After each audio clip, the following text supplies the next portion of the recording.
Curious to know what happens behind the walls of the world's most terrifying prisons? Let's explore the horrors that make these facilities infamous, not just for the criminals they house, but for the daily terror and torture that goes unchecked within their walls. Black Dolphin Prison, Russia. You think you know about Black Dolphin Prison? Let's see. It's situated on the Russian-Kazakh border, houses approximately 700 of Russia's most violent criminals. With a cumulative death toll of 3,500 victims between them, prisoners here average 5 murders each, including serial killers, terrorists, and cannibals. This prison is designed to break inmates physically and mentally from the moment they arrive. Prisoners are immediately blindfolded, bent at the waist, and led by guards in a way that leaves them disoriented and powerless. Tahi cells in Black Dolphin are separated by 3 heavy steel doors, ensuring no chance of escape.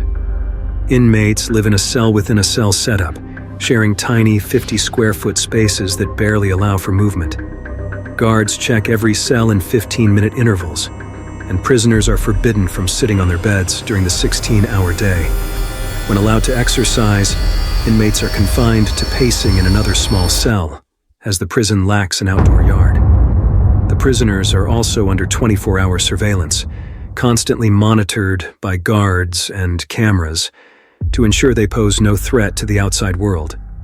One of the most infamous prisoners is Vladimir Nikolaev, a convicted cannibal. His crime, after a drunken altercation, he killed a man and later consumed parts of his body. He even fed portions to an unsuspecting family, passing it off as kangaroo meat. The psychological and physical isolation in Black Dolphin ensures that prisoners like him are confined and deprived, living in a perpetual state of dread until death.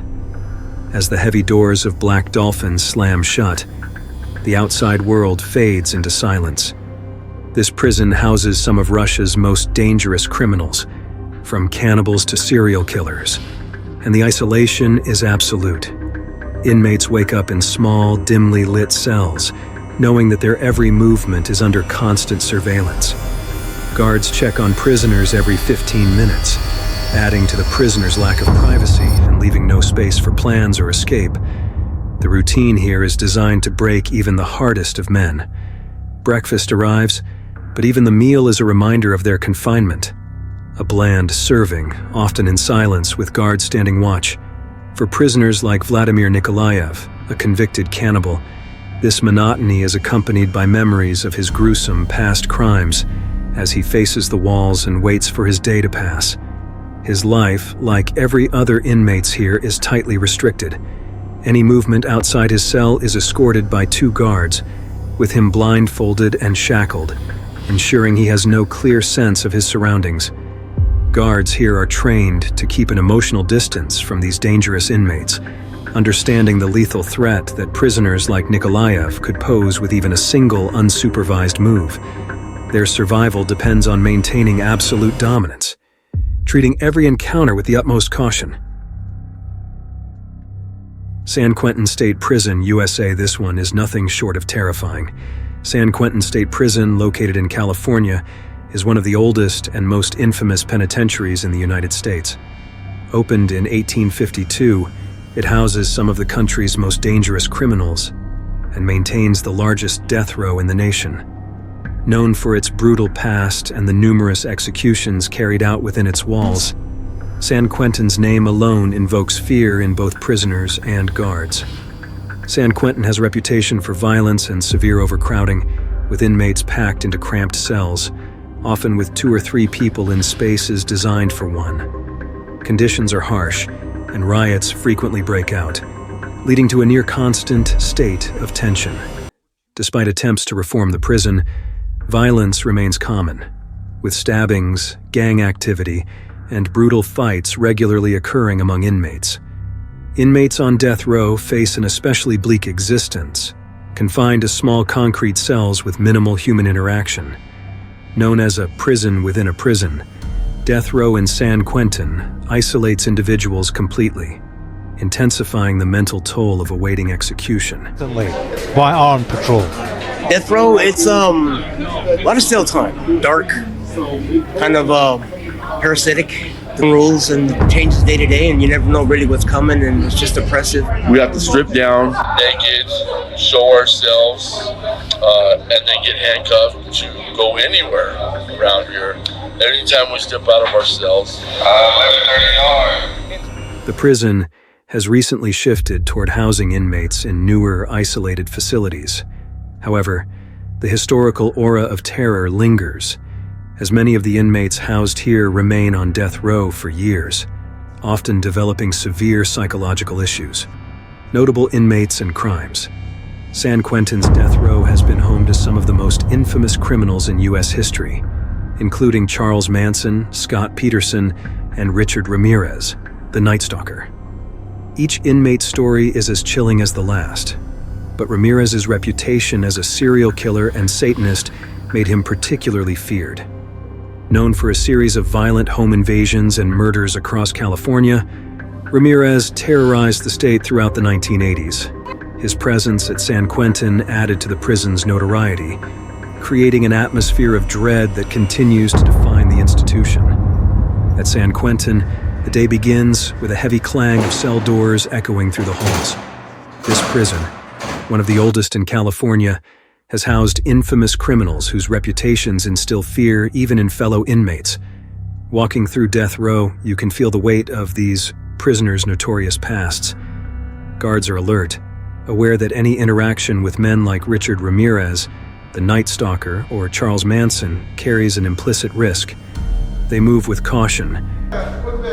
Share with everyone, we have a no hostage policy, and it simply states that in the unlikely event that you're taken hostage while you're inside the prison, the state of California will not negotiate your release for an inmate's release. And it's something we tell to all inmates, all of our staff, inmate visitors, as well as institutional guests such as yourselves. Knowing these inmates have histories of manipulation and brutality that shaped their infamy. The downside is the not knowing part. You're just here waiting to die. San Quentin's authorities argue that extreme isolation and confinement are essential for inmates of this caliber, as any show of leniency might open doors to manipulation or violence. Guards, some dressed in full riot gear, accompany these prisoners at all times, a necessary defense against the unpredictable violence that often lurks beneath the surface.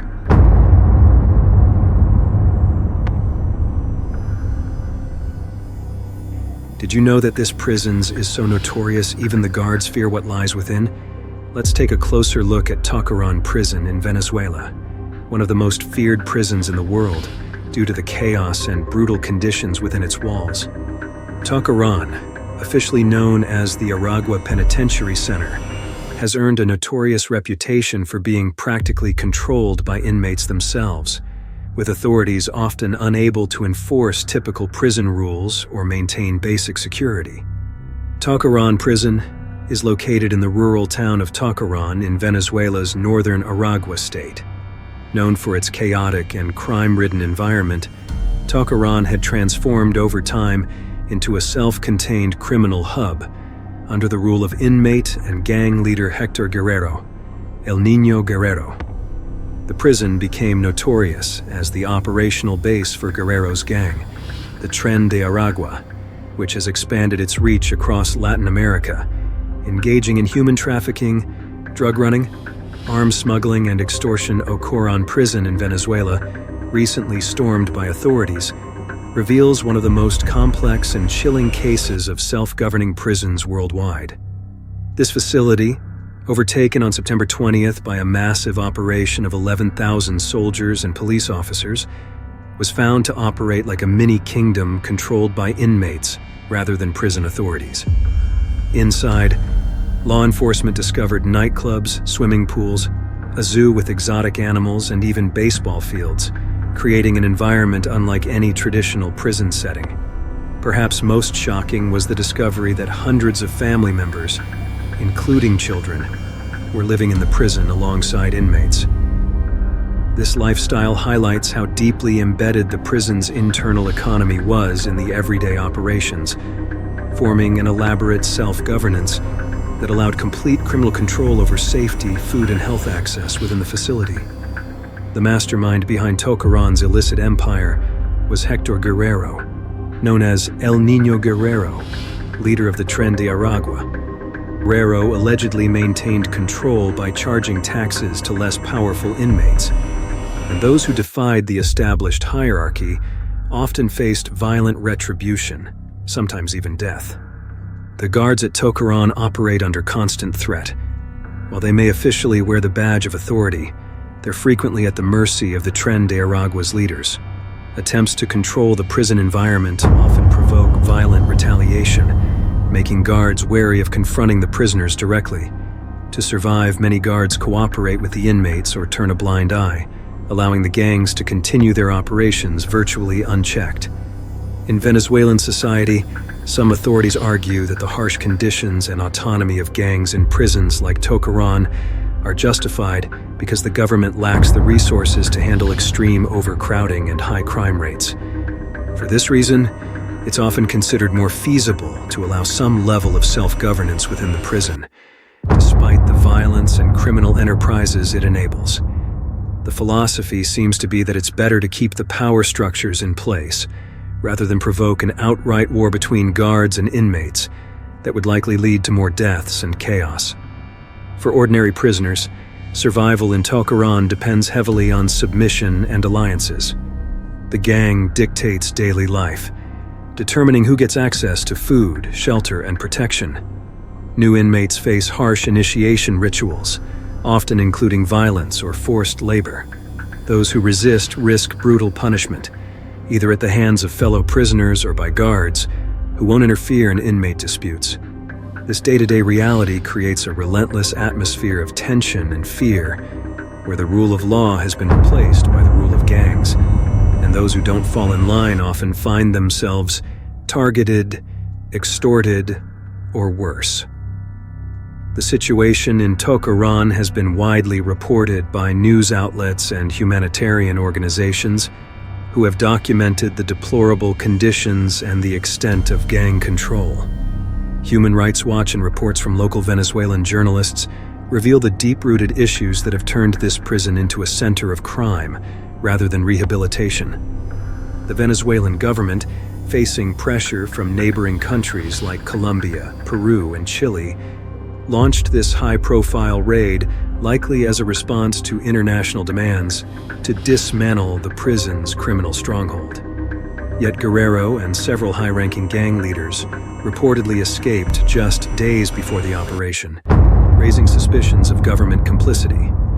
Tunnels discovered on-site suggest an organized evacuation of key assets and people, which hints at advanced notice and, potentially, government negotiations with criminal factions before the crackdown.